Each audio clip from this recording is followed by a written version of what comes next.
제 이야기는 제가 태어나기 11해 전 1956년 8월 어느 날 새벽부터 시작됩니다. 제가 5살 때였어요.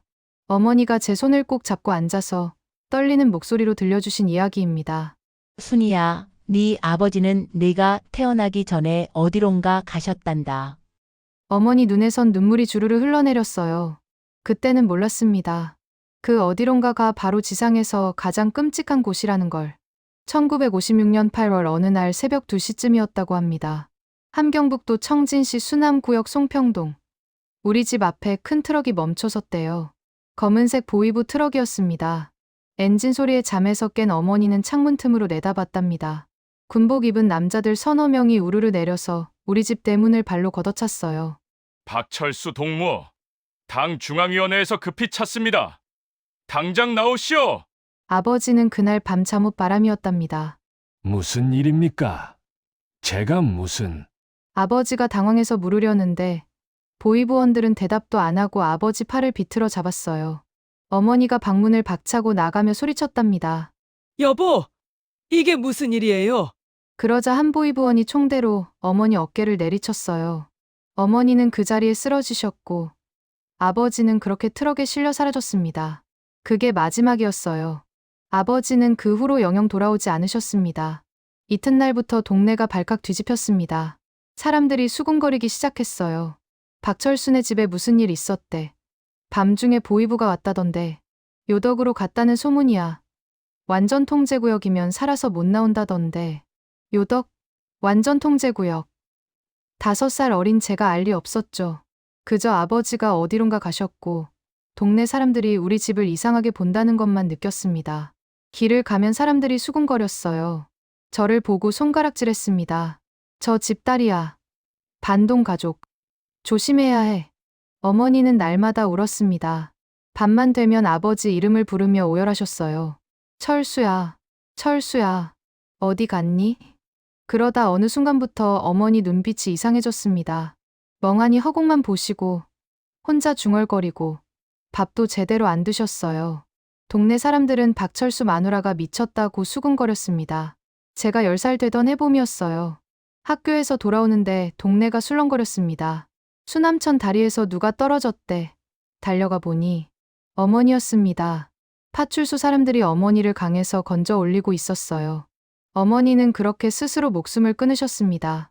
아버지가 사라진 지 10년 만이었습니다. 그날부터 저는 고아가 됐어요.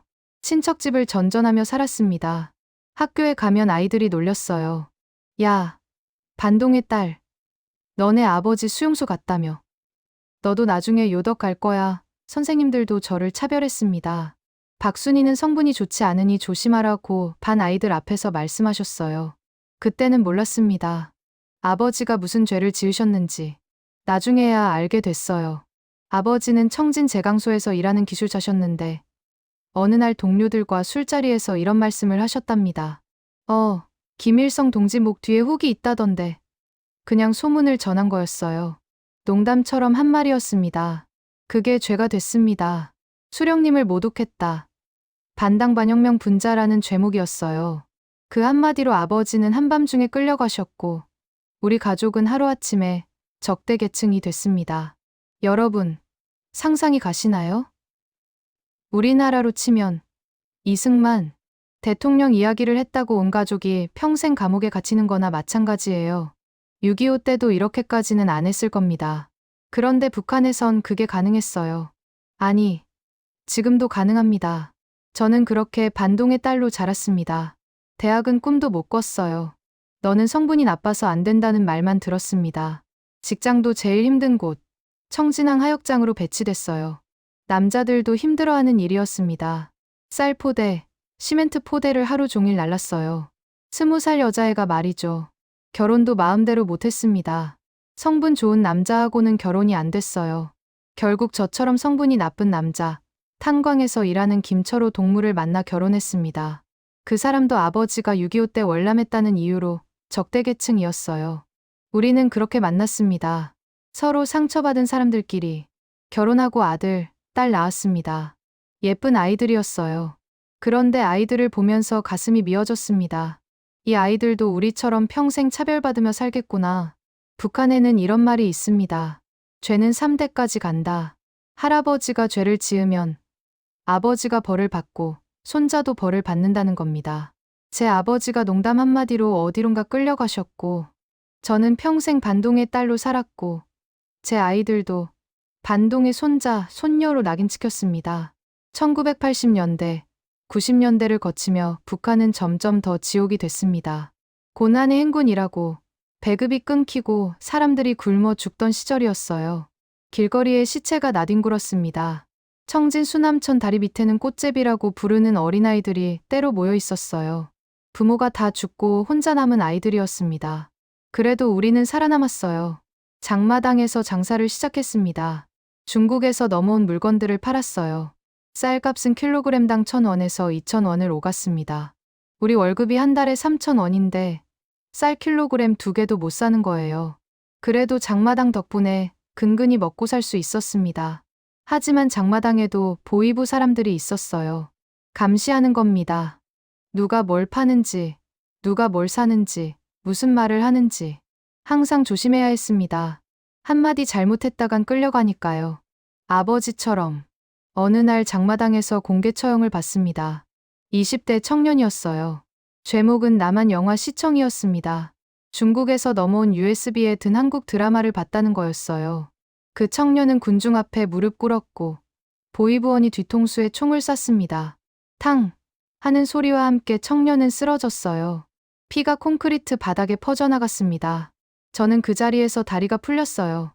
옆에 있던 제 딸애가 제 치마를 붙잡고 울었습니다.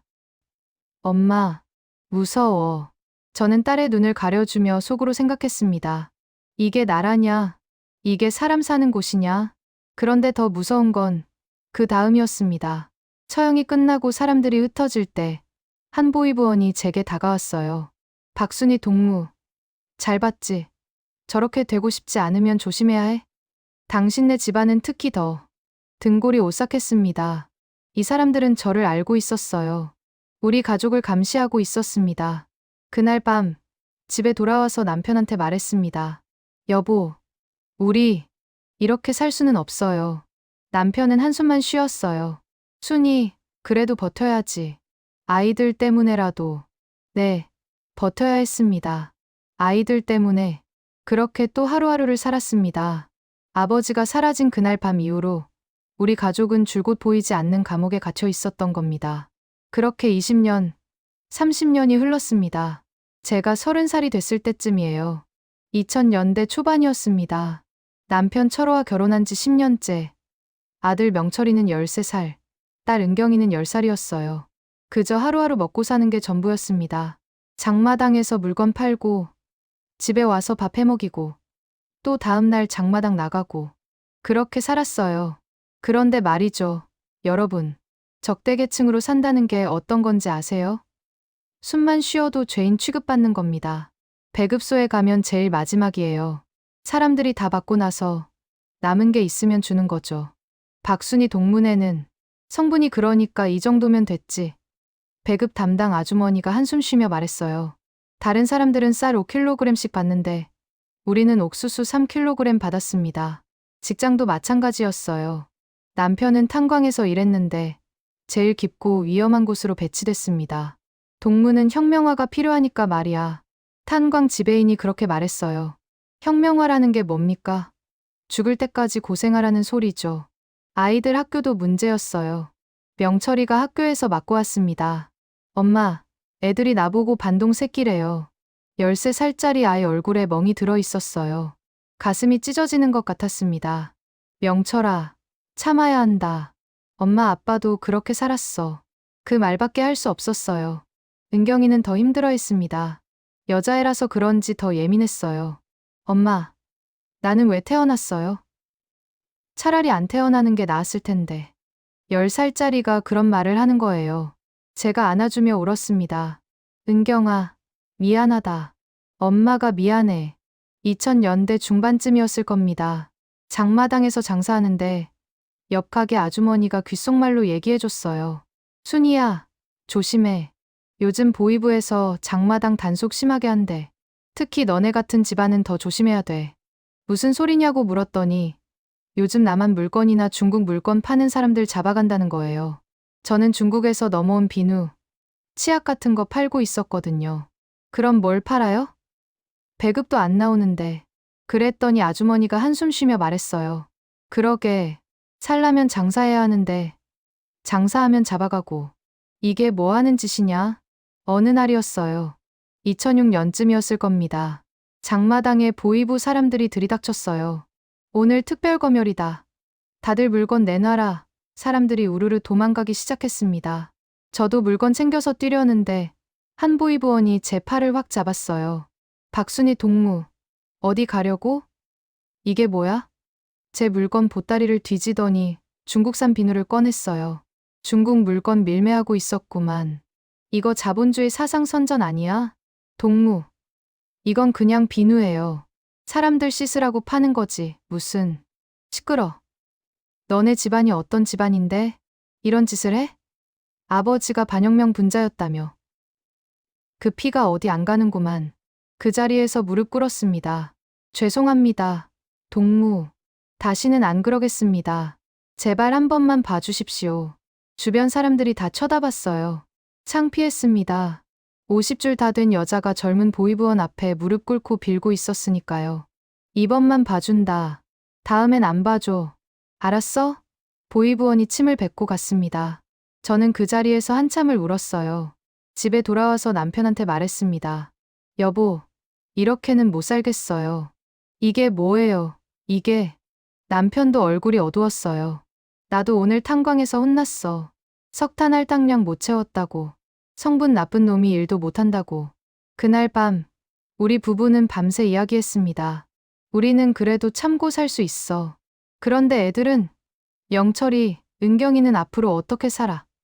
남편이 담배 피우며 말했어요. 애들도 우리처럼 평생 이렇게 살겠지. 뭐, 그 말을 듣는데 가슴에 못이 박히는 것 같았습니다. 우리 할아버지 뻘 되는 제 아버지가 농담 한마디로 끌려가신 게 1956년이에요. 그때부터 지금까지 50년이 넘었어요. 50년 동안 우리 가족은 죄인 취급받으며 살았습니다. 그리고 앞으로도 우리 자식들, 손자들까지 그렇게 살아야 한다는 거죠. 안 돼. 이건 아니야. 제가 벌떡 일어났어요. 여보, 우리 애들까지 이렇게 살게 할 순 없어요. 그럼 어쩌자는 거야? 우리가 뭘 어떻게 할 수 있는데? 모르겠어요.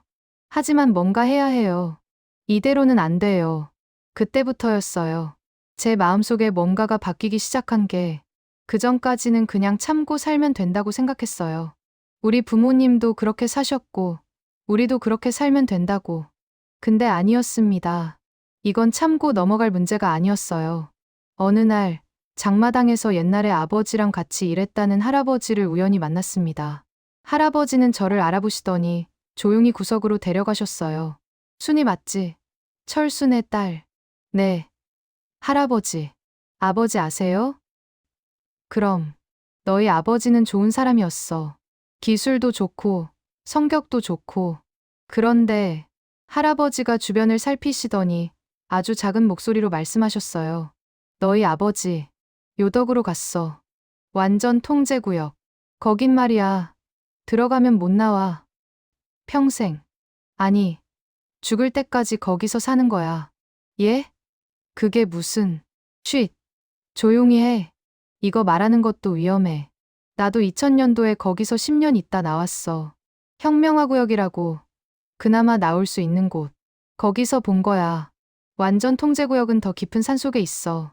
거긴 평생 못 나와. 그럼 우리 아버지는 이미 돌아가셨을 거야. 미안하다. 순이야. 하지만 이게 현실이야.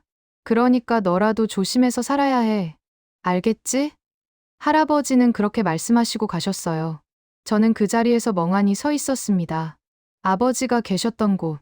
그 이름도 모를 곳. 요덕. 완전 통제구역. 거긴 도대체 어떤 곳이길래 들어가면 평생 못 나온다는 거죠? 그날 밤 잠이 안 왔습니다. 아버지 얼굴도 기억 안 나요. 사진도 없어요. 어머니가 아버지 사진 다 태워버리셨거든요. 이 사진들 때문에 우리가 더 고생한다면서. 그래도 상상했습니다. 산속 어딘가에 갇혀 계셨을 아버지. 농담 한마디로 평생을 거기서 보내셨을 아버지. 얼마나 억울하셨을까요? 얼마나 우리 가족 보고 싶으셨을까요? 그 생각을 하니 눈물이 멈추지 않았습니다. 그리고 분노가 치밀어 올랐어요. 이게 나라냐? 이게 사람 사는 곳이냐? 농담 한마디에 평생 감옥? 그 가족들까지 3대를 벌받아? 이게 말이 돼? 옆에서 자던 남편이 깼어요. 순이야, 왜 그래? 여보, 우리 이 나라 떠나야 해요. 뭐, 무슨 소리야? 탈북이요. 중국으로 넘어가야 해요. 그래야 우리 애들이라도 살아요. 남편이 제 입을 막았어요. 미쳤어? 그런 소리 하면 우리 다 죽어. 그 소리 절대 밖에서 하지 마. 하지만 제 마음은 이미 정해져 있었습니다. 여기서는 답이 없어요. 우리 아버지도, 어머니도, 우리 부부도 이미 평생을 망쳤어요. 그런데 우리 애들까지. 안 됩니다. 절대 안 돼요. 그날부터 저는 탈북을 준비하기 시작했습니다. 물론 남편한테는 비밀이었어요. 조심스럽게, 아주 조심스럽게. 2008년 겨울이었습니다. 그날도 남편 철호는 새벽같이 탄광으로 출근했어요. 다녀오겠소. 평소처럼 인사하고 나갔습니다. 그게 마지막이었어요. 해질 무렵이었을 겁니다. 탄광 쪽에서 사이렌 소리가 났어요. 삐익. 길고 긴 소리였습니다. 사고가 났다는 신호였어요. 가슴이 철렁 내려앉았습니다. 탄광으로 달려갔어요. 사람들이 우왕좌왕하고 있었어요. 갱도가 무너졌대. 안에 사람들이 갇혔대. 저는 탄광 입구로 뛰어갔습니다. 우리 남편이요. 김철호가 어디 있어요? 한 간부가 저를 막았어요. 부인, 진정하시오. 지금 구조 중이니. 뭐가 구조예요? 우리 남편 어디 있냐고요? 몇 시간을 기다렸습니다. 밤이 깊어졌어요. 그때 들것에 실려 나오는 사람들이 보였어요. 얼굴에 하얀 천이 덮여 있었습니다. 시체였어요. 철호, 철호야. 달려가서 천을 걷었습니다. 남편이었어요. 얼굴이 새까맣게 그을려 있었어요. 여보, 여보, 일어나요. 제발. 명철이와 은경이도 따라왔었어요. 아이들이 아버지 시신을 보고 울부짖었습니다. 아빠, 아빠. 19살 아들이 16살 딸이 아버지 시신 앞에서 통곡했어요. 탄광 지배인이 나왔습니다. 유감이요. 동무. 갱도 붕괴 사고였소. 김철호 동무 말고도 5명이 더. 사고요? 이게 사고예요. 제가 소리쳤어요. 우리 남편한테 제일 위험한 곳으로 보내놓고 안전 장비도 제대로 안 주고 이게 사고라고요? 동무. 말 조심하시오. 이건 불가항력적인. 불가항력? 우리 남편이 성분 나쁘다고 제일 깊은 곳으로 보낸 거 다 알아요. 이게 사고가 아니라 살인이에요. 주변 사람들이 저를 말렸어요. 순이야. 그만해. 그러다 너도 끌려가. 하지만 저는 멈출 수 없었어요. 평생을 참고 살았는데 이젠 더 이상 참을 수가 없었습니다. 장례는 사흘 만에 치렀어요. 청진 공동묘지에 묻었습니다. 관도 변변치 않았어요. 얇은 판자로 대충 만든 거였죠. 조문객도 별로 없었어요. 우리 집안이 성분이 나쁘니까 사람들이 오는 것도 조심스러워했거든요. 장례식장에 보위부 사람들이 나타났습니다. 2명이었어요. 검은색 인민복 입은 사내들이었죠. 박순희 동무? 네. 누구십니까? 보위부요. 죽은 남편 때문에 왔소. 예. 우리 남편이 뭘 어쨌다고. 김철호 동무가 최근 장마당에서 불순한 발언을 했다는 제보가 들어왔소. 이 나라는 미쳤다. 이렇게 사는 게 아니다. 이런 소리를 했다던데. 가슴이 철렁했어요. 남편이 그런 말을 했나? 했을 수도 있어요. 탄광에서 매일 고생하니까 술 먹고 그런 소리 했을 수도 있죠. 그런데 그게 죄가 돼요? 동무. 그건 술 드시고 한 말씀이실 거예요. 진심이건 아니건 반당반영명 발언이요. 그리고 말이오. 박순희 동무. 당신네 집안은 원래 성분이 좋지 않잖소. 아버지가 어디 갔는지도 알고 있소. 요덕 15호 관리소로 갔다는 거. 우리는 다 알고 있소. 그 피를 받은 당신네 가족을 우리가 계속 주시하고 있단 말이오. 옆에 있던 다른 보위부원이 말했어요. 김철호는 탄광 사고로 죽었으니 그걸로 끝이요. 하지만 남은 가족들은 조심해야 할 거요. 특히 아들 김명철, 딸 김은경. 우리가 보고 있소. 협박이었어요. 노골적인 협박이었습니다. 남편 장례식장에서 이런 말을 하다니요. 당신들이 사람이오. 제가 떨리는 목소리로 물었어요. 뭐라고? 지금 보이부원한테 대드는 거요? 남편이 죽었는데 장례식장에 와서 협박을 해요? 이게 사람이 할 짓이오? 보이부원이 제 얼굴 가까이 다가왔어요. 박순희 동무, 말 조심하시오. 당신도 남편처럼 되고 싶소. 아니면 아버지처럼 요덕으로 가고 싶소. 그 순간 명철이가 벌떡 일어났습니다. 우리 엄마한테 왜 그래요? 나쁜 놈들. 19살짜리 아들이 보이부원한테 덤벼들었어요. 이 새끼가 보이부원이 명철이를 밀쳤어요. 명철이는 바닥에 넘어졌습니다. 감히 보이부원한테 대드는 게 누구한테 배운 거야? 역시 반동 집안은 뼛속까지 썩었구만. 저는 명철이를 일으켜 세우고 보이부원들 앞에 무릎 꿇었어요. 죄송합니다, 동무들. 애가 아버지 잃고 정신이 없어서 그래요. 제발 봐주십시오. 이번만 봐준다. 다음엔 가만 안 둬. 보이부원들이 가고 나서 저는 명철이를 꼭 안았습니다. 아들이 제 품에서 울었어요. 엄마, 미안해요. 제가 참았어야 하는데. 아니야, 명철아. 내 잘못이 아니야. 다 엄마 잘못이야.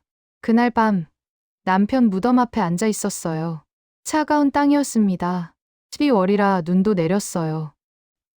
여보, 미안해요. 당신을 이렇게 보내서. 당신은 아무 잘못도 없었어요. 그냥 태어난 집안이 잘못됐을 뿐이에요. 나도, 당신도, 우리 아이들도 다 잘못 태어난 거예요. 이 나라에. 눈물이 얼굴을 타고 흘러내렸어요.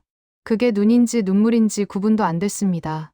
그런데 더 큰 일이 터졌습니다. 남편 장례 치르고 한 달쯤 지났을 때예요. 2009년 1월이었습니다. 명철이가 학교에서 돌아오지 않았어요. 저녁 때가 됐는데도 안 들어왔습니다. 은경아, 오빠 못 봤니? 아니요, 엄마. 오빠 오늘 학교도 안 갔던데요. 불안했어요.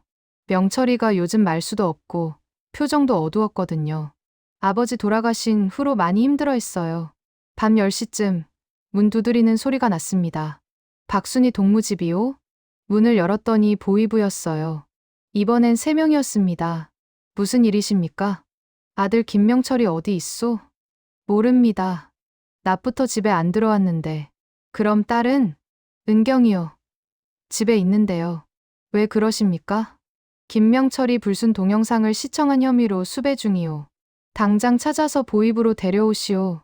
머리가 하얘졌어요. 불순 동영상. 중국 드라마. 한국 영화? 그게 무슨 USB에 든 나만 드라마를 봤다는 제보가 들어왔소. 누가 같이 봤는지 어디서 구했는지 조사해야 하오. 그때 방에서 은경이가 뛰어나왔어요. 아니에요. 오빠는 안 봤어요. 제가 봤어요. 뭐, USB는 제가 친구한테 받았어요. 오빠는 몰라요. 저 데려가세요. 은경아, 제가 딸을 끌어안았어요. 무슨 소리야. 조용히 해. 보이부원이 은경이를 떼어냈어요. 몇 살이지? 16입니다. 16이면 책임질 나이지. 엄마, 이 애도 데리고 가야겠소. 안 돼요. 제발, 제 딸이에요. 16밖에 안 된 애예요. 16이면 벌써 소년단 지났소. 책임질 나이요. 그리고 박순희 동무, 당신네 집안이 어떤 집안인지 알지? 할아버지가 반혁명 분자, 아버지가 불순 발언으로 죽었소. 그런데 자식들이 나만 동영상을 본다. 이건 우연이 아니요. 집안 전체가 문제라는 거요. 제가 보이부원 다리를 붙잡았어요. 제발요, 동무. 우리 애를 살려주세요. 제가 뭐든지 할게요. 제발. 나요. 이러면 당신도 같이 끌려갈 거요. 그때 명철이가 집에 들어왔어요. 엄마, 무슨 일이에요? 보이부원들이 명철이를 덮쳤습니다.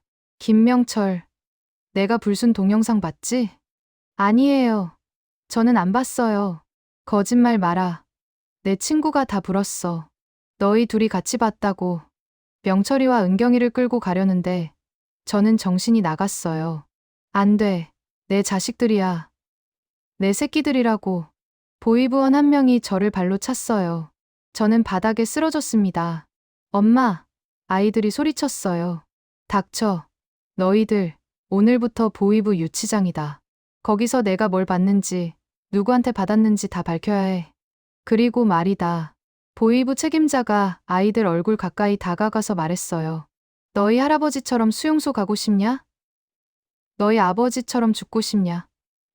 그렇게 되기 싫으면 순순히 자백해. 알겠나? 아이들은 울면서 끌려갔어요. 저는 바닥에 쓰러져서 아이들 이름을 불렀습니다. 명철아, 은경아. 하지만 아이들은 이미 트럭에 실려 사라졌습니다. 그날 밤, 저는 미칠 것 같았어요. 아버지도, 어머니도, 남편도 잃었는데, 이제 아이들까지 빼앗기다니요. 다음 날 새벽, 장마당 아는 언니한테 갔어요. 언니, 돈 좀 빌려주세요. 얼마든지 갚을게요. 순이야, 무슨 일이야? 애들이 보이부에 끌려갔어요. 뇌물 써서라도 빼내야 해요. 언니가 한숨 쉬며 돈을 줬어요. $500였습니다. 이거라도 써봐. 그런데 순이야, 너네 집안이 성분이 나쁘잖아. 돈 받고도 안 풀어줄 수도 있어. 그래도 해봐야 했어요. 쌀도 구했어요. 50kg. 집에 있던 물건 다 팔아서 장만했습니다. 보이부에 찾아갔어요. 책임자한테 무릎 꿇고 빌었습니다. 동무, 제발 우리 애들 좀 살려주세요. 이거 받으세요. 쌀하고 돈이에요. 책임자가 쌀 포대를 발로 찼어요. 고작 이거? 박순희 동무, 당신네 집안이 뭘 했는지 알아? 반동 집안이 3대째 문제를 일으키는데 고작 이 정도로 해결되겠소? 그럼 얼마가 필요한데요? 글쎄, 최소 $1,000는 있어야지. 그리고 쌀 100kg. $1,000면 제 평생 모은 돈보다 많았어요. 그래도 구해야 했습니다. 일주일 동안 미친 듯이 돈을 모았어요. 장마당 아는 사람들한테 다 빌렸습니다. 집도 팔았어요. 우리 집 전세금으로 $600 만들었습니다. 나머지는 빚이었어요. 다시 보이부에 갔습니다. $1,000. 쌀 100kg. 손이 떨렸어요. 동무, 이거면 되겠습니까? 책임자가 돈을 세더니 고개를 끄덕였어요. 좋아. 이번만 특별히 봐주지. 하지만 다음엔 안 봐줘. 알았어? 네. 네. 감사합니다. 동무. 그리고 박순희 동무. 경고하는데 다음에 너희 가족이 또 문제 일으키면 그땐 너희 모두 요덕 15호 관리소로 보낼 거요. 거기 가면 내 아버지처럼, 아니, 내 아버지를 만날 수도 있겠구만. 다들 거기서 죽을 때까지 살으니까. 알아들었지? 오싹했어요.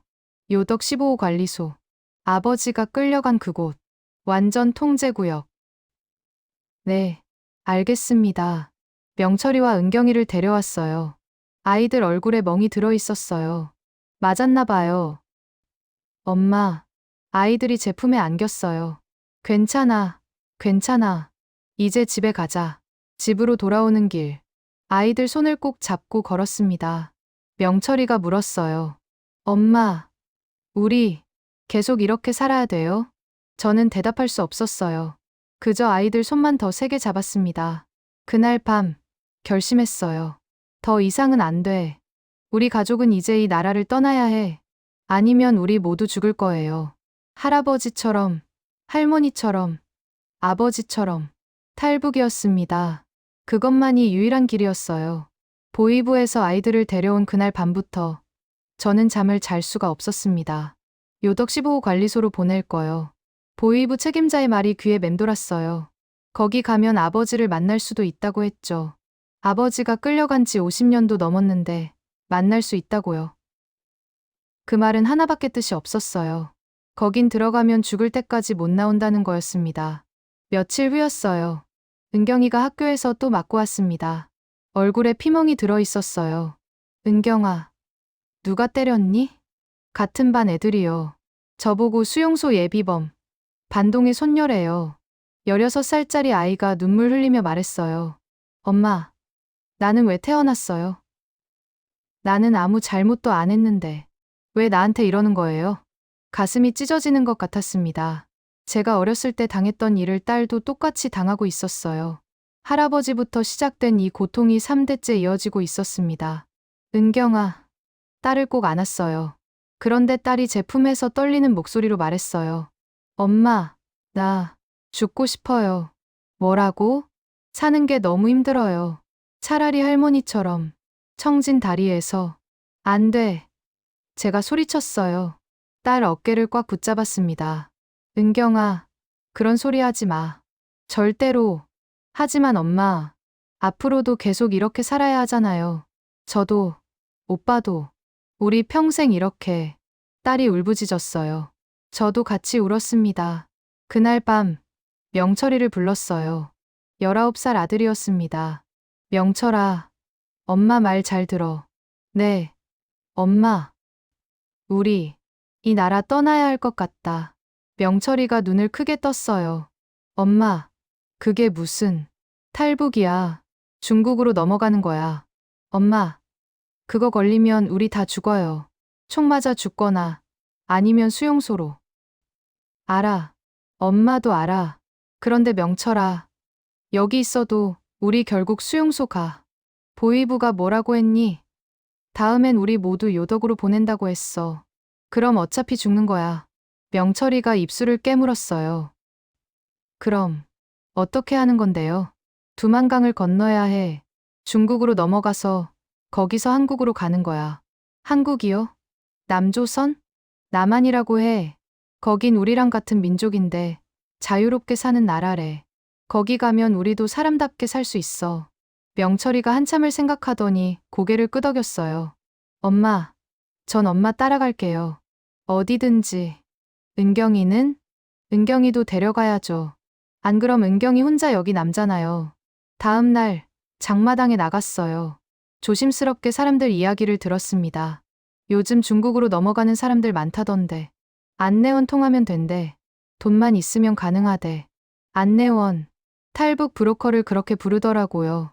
장마당 구석에서 한 아주머니를 만났어요. 예전에 중국 물건 같이 팔던 사람이었는데 중국 친척이 있다고 했던 기억이 났습니다. 언니, 조용히 얘기 좀 할 수 있을까요? 왜? 무슨 일인데? 사람 없는 곳으로 갔어요. 주변을 살피고 나서 아주 작은 목소리로 물었습니다. 언니, 중국으로 가는 방법 아세요? 언니가 깜짝 놀라며 제 입을 막았어요. 순이야, 미쳤어. 그런 소리 하면 안 돼. 언니, 제발요. 저 정말 급해요. 저희 가족 이대로는 못 살아요. 언니가 한숨을 쉬었어요. 얼마나 급하길래. 제가 그간의 일을 다 얘기했어요.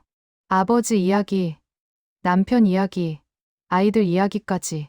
언니가 들으면서 눈물을 훔쳤습니다. 순이야, 내가 그렇게 힘들게 살았구나.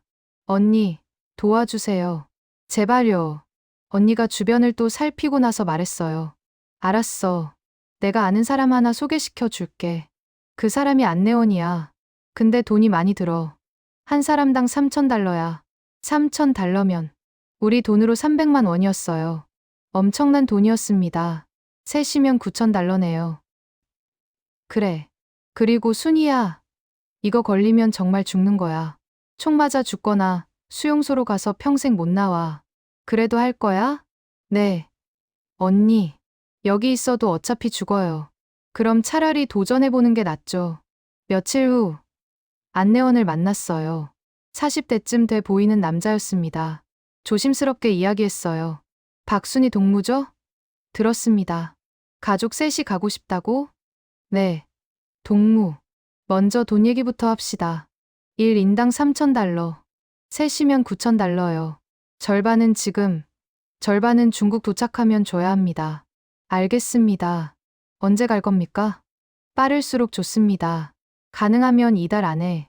좋아요. 3월 초에 떠나죠. 그때쯤이면 두만강 얼음이 녹기 시작해서 경비가 조금 덜합니다. 위험하지만 그만큼 가능성도 높아요. 집에 돌아와서 돈을 세어봤어요. 집 팔아서 모은 돈, 장마당에서 번 돈, 빚까지 다 합쳐서 겨우 5,000달러가 모였습니다. 9,000달러엔 한참 모자랐어요. 다시 장마당 아는 사람들한테 돈을 빌렸습니다. 언니, 저 급한 일 있어요. 돈 좀 빌려주세요. 한국 가서 꼭 갚을게요. 사람들이 수군거렸어요.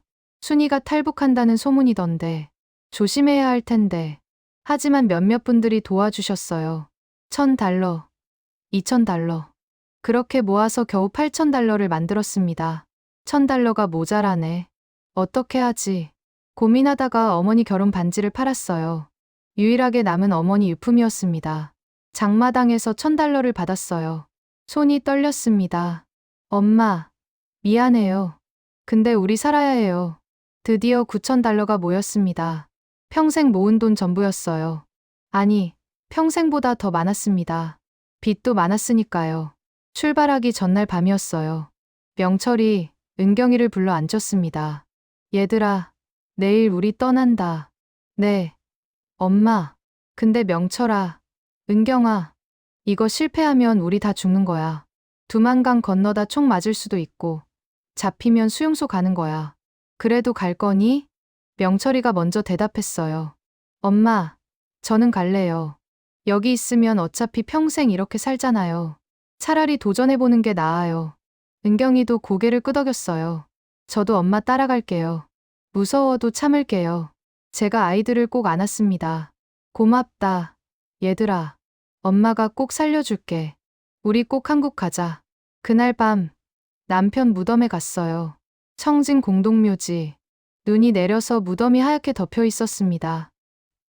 여보, 나 이제 갑니다. 애들 데리고 남쪽으로 가요. 당신 못 데리고 가서 미안해요. 근데 우리 살아야 해요. 당신도 이해하겠죠? 무덤 앞에 무릎 꿇고 절했어요. 여보, 저승에서 편히 쉬세요. 그리고 우리 좀 도와주세요. 제발. 눈물이 뺨을 타고 흘러내렸습니다. 어머니 무덤도 찾아갔어요. 수남천 근처 공동묘지에 있었습니다. 엄마, 저예요. 순이에요. 이제 저도 엄마처럼 이 땅을 떠나요. 엄마는 스스로 떠나셨지만 저는 살기 위해 떠나요. 엄마, 용서해 주세요. 그리고 하늘에서 저희 좀 지켜봐 주세요. 무덤에 눈이 쌓여 있었어요. 손으로 눈을 쓸어냈습니다. 엄마, 우리 아버지 북한 어딘가에 계시잖아요. 요덕이라는 곳에. 엄마도 아시죠? 아버지가 어떻게 끌려가셨는지. 저는 못 가봐요. 가고 싶어도 못 가요. 거긴 가면 죽는 곳이니까. 엄마, 저승에서라도 아버지 만나면 전해주세요. 순이가 살아서 자유를 찾으러 갔다고. 미안하다고. 마지막으로 집에 들렀어요. 우리가 살던 작은 집. 이미 팔아서 다른 사람 집이 됐지만 한 번 더 보고 싶었습니다. 집 앞에 서서 창문을 봤어요. 불이 켜져 있었어요. 새로 들어온 가족이 저녁 먹고 있나 봐요. 저 집에서 우리 15년 살았지. 명철이, 은경이 다 저기서 태어났는데 발걸음이 떨어지지 않았어요. 청진, 함경북도, 제가 태어나고 자란 곳. 이제 영영 못 올 수도 있는 곳. 잘 있어. 내 고향아. 언젠가 통일되면 다시 올게.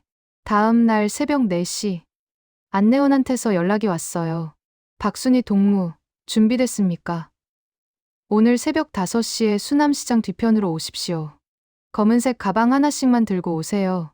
그리고 휴대폰, 신분증, 당원증 다 두고 오십시오. 걸리면 흔적 남으니까요. 알겠습니다. 명철이 은경이를 깨웠어요. 얘들아, 일어나. 이제 가야 해. 아이들이 일어났어요. 얼굴이 창백했습니다. 무서운 거죠. 엄마, 저 무서워요. 은경이가 떨었어요. 괜찮아. 엄마가 있잖아. 우리 꼭 살아서 한국 간다. 알았지? 간단히 짐을 챙겼어요. 옷 몇 벌, 물, 비상금.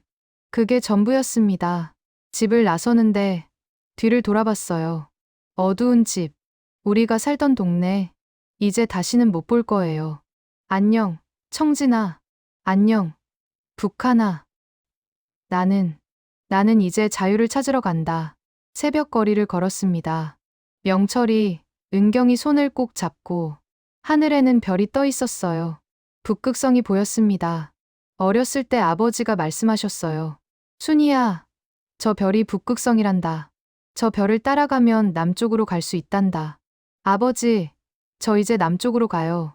북극성 따라서 수남시장에 도착했어요. 안내원이 기다리고 있었습니다. 왔습니까? 그럼 출발합시다.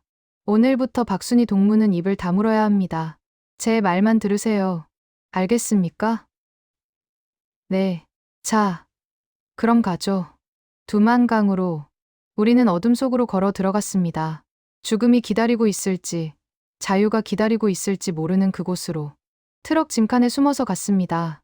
안내원이 준비한 낡은 트럭이었어요. 겉으로 보면 농산물 실은 차 같았는데 짐칸 안쪽에 사람이 숨을 공간이 있었습니다. 우리 말고도 두 가족이 더 있었어요. 좁은 공간에 10명 가까이 숨어 있었습니다. 숨소리도 내지 마십시오. 검문소 지날 때까지 절대 움직이지 마세요. 트럭이 출발했어요. 덜컹덜컹 흔들렸습니다. 은경이가 제 품에 안겨서 떨고 있었어요. 엄마, 제가 딸 입에 손을 갖다 댔어요. 쉬, 조용히. 얼마나 갔을까요? 트럭이 멈췄습니다. 밖에서 목소리가 들렸어요. 동무, 어디 가시오? 회령 쪽으로 감자나품 가는 길입니다. 짐칸 좀 볼까? 심장이 멎는 줄 알았어요. 검문이었습니다. 아이, 동무, 그냥 감자인데 뭘. 여기 담배 한 갑 있소. 그래. 가시오. 트럭이 다시 움직였어요. 다들 한숨을 쉬었습니다. 매물이 통한 거였어요. 몇 시간을 더 갔습니다. 트럭이 멈췄어요. 짐칸 문이 열렸습니다. 다들 내리십시오. 여기부터는 걸어가야 합니다. 밖으로 나왔더니 산이었어요. 캄캄한 밤, 산 중턱쯤 되는 곳이었습니다. 저기 아래가 두만강입니다. 지금부터 제 뒤를 따라오세요.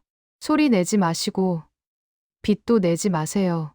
순찰 대가 보면 총 쏩니다. 우리는 줄지어 걷기 시작했어요. 산길을 내려갔습니다. 어두워서 앞이 안 보였어요. 명철이 손을 잡고 은경이 손을 잡고 조심조심 걸었습니다. 1시간쯤 걸었을까요? 멀리서 물소리가 들렸어요. 저기가 두만강입니다. 강이 보였습니다. 달빛에 반짝이는 강물. 그 너머가 중국이었어요. 지금부터 가장 위험합니다. 강을 건널 때 순찰대가 나타날 수 있어요. 빨리 건너야 합니다. 준비됐습니까? 네. 그럼 가십시다. 강둑으로 내려갔어요. 생각보다 강물이 많았습니다. 3월 초라 얼음이 녹기 시작했거든요. 반쯤 얼고 반쯤 녹은 강이었어요. 조심하세요. 얼음이 약한데 밟으면 빠집니다. 한 발씩 내디뎠어요. 얼음이 발밑에서 쩍쩍 소리를 냈습니다. 무서웠어요. 빠지면 죽는 거니까요. 명철이가 앞에서 조심조심 걸었어요. 엄마, 여기 조심하세요. 약해요. 은경이는 제 뒤에서 따라왔어요. 엄마, 무서워. 괜찮아. 조금만 가면 돼. 강 중간쯤 왔을 때였어요. 갑자기 불빛이 보였습니다. 저기, 누구냐? 순찰대였어요. 손전등 불빛이 우리를 비췄습니다. 뛰십시오. 빨리. 안내원이 소리쳤어요. 우리는 미친 듯이 뛰었습니다. 얼음 위를, 물 위를 정신없이 뛰었어요. 탕, 탕, 총소리가 들렸어요. 으악, 뒤에 있던 누군가 비명을 질렀어요. 맞은 걸까요? 뒤돌아볼 수 없었어요. 그냥 뛰어야 했습니다. 엄마, 은경이가 소리쳤어요. 돌아보니 은경이가 물에 빠져 있었어요. 얼음이 깨진 거였습니다. 은경아, 달려가서 딸 손을 잡았어요. 잡아. 엄마 손 잡아. 얼음물이었어요. 차가웠습니다. 은경이 몸이 물에 빠져들어갔어요. 엄마, 차가워요. 무서워요. 안 돼. 은경아, 놓으면 안 돼. 명철이가 달려왔어요. 엄마, 제가 도와드릴게요. 명철이가 반대편에서 은경이 다른 손을 잡았어요. 우리는